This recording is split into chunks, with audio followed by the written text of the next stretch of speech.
Hello, thank you very much for joining me today. I'm Daniel from Understanding Modern Gov. Really, we want to help you as learning and development professionals support, retain and grow your staff. I'm delighted to be joined by Sue Calthorpe today, who is one of our longest standing trainers, who's been working with us for, 15 years now.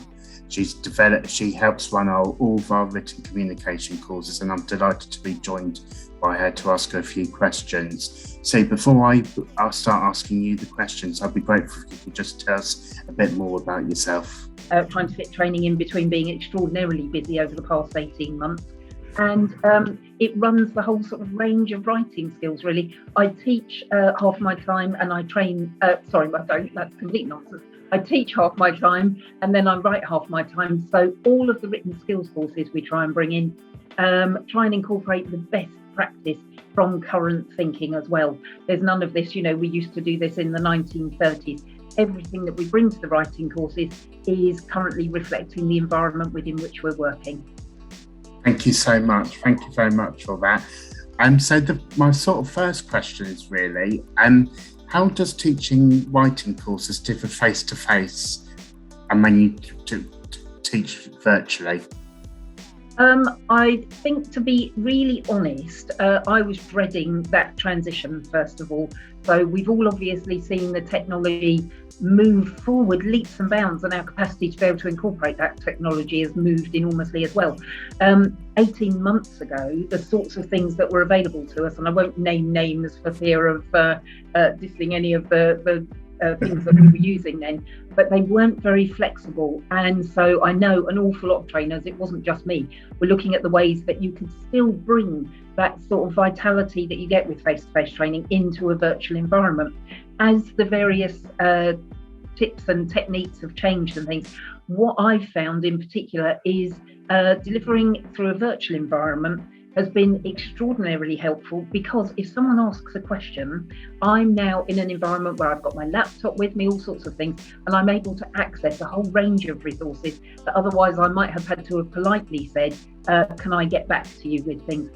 One of the major things I think about changing into the virtual environment is you're looking at people often still welcoming you into their homes as well.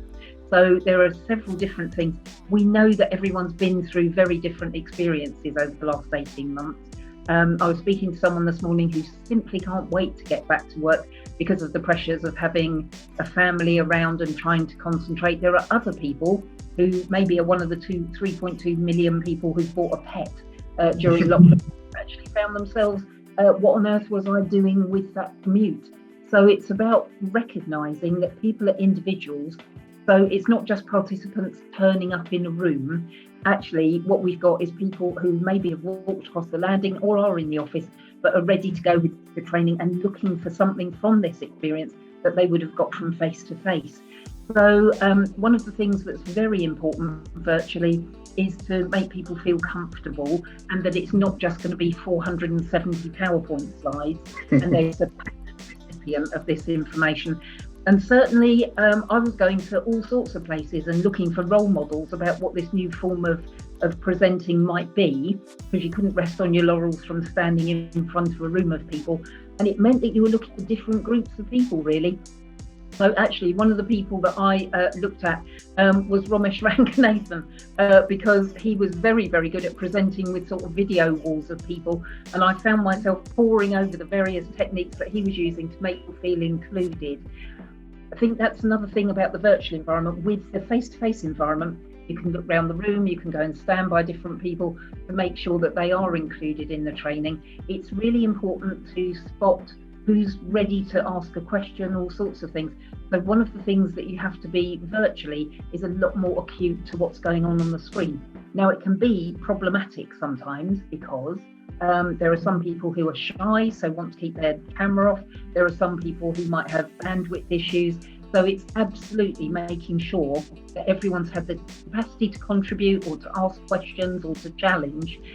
One of the things I've started doing since training virtually is I just keep a little sheet of paper next to me with the participant names on courses, and I just put a little series of ticks as people have spoken to me. And if someone hasn't spoken to me for about an hour, then I just sort of fairly gently try and involve them again, being aware that some people might be reflective learners, but the capacity to be able to include everyone, I think that's something that's a little more challenging virtually, but there are definitely some tips and techniques with it. In your opinion, how has training changed over the past 18 months? So I think I'm getting participants, first of all, onto the course who are a little bit less stressed when they arrive. When people are coming to a physical venue, they've often been at the vagaries of a rail network, or they weren't quite sure where they were going. And for about the first 15 minutes, you're very careful to sort of let people relax into the room, and it's a room full of strangers who actually soon they'll be sharing all sorts of ideas and exciting sort of forms of writing with. When someone is in the comfort of their own house and they're sitting in front of a chair, one of the things I found is that people are more open to asking difficult questions. So there might be something that someone's experienced personally. So because I deal with the written training skills, someone in their previous bit of their career might have given them some unnecessarily harsh feedback about their writing. There might be someone who opens up about the fact that they're dyslexic very early on the course. And I found that the current sort of training environment, people are a lot more open to discuss things. So we're used to now trying to incorporate all sorts of changed circumstances. And it means that people are more able to speak out about the sorts of things, which will mean that we as trainers can help them with a little bit better, I think. We have to be more emotionally intelligent as trainers, so listening out for exactly what the question is that someone wants. And the other thing is to be prepared. I think I said it in the previous answer, really.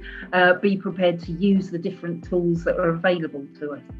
So PowerPoint's been about for years and years and years. Obviously, we all know the phrase death by PowerPoint.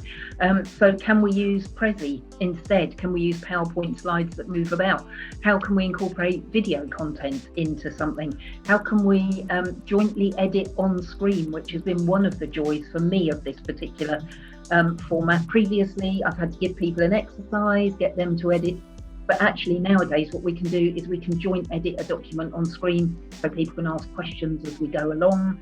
So it's got all sorts of benefits to it as well. So I think the change has been enabled by the newer tech that we've got, and I'm excited to see what comes next with that as well. Okay, brilliant. What would you say has been the biggest lesson you have taken from training over the past 18 months? So I had two biggest lessons because I made some notes in preparation for this, Daniel. So two things I think from this are be alert. So if you're wombling on about a particular subject and you can see that something else is going on, you need to be able to be reactive to it and not just pursue the course content irrespective of anything, which leads me on to the second point really, which is be flexible.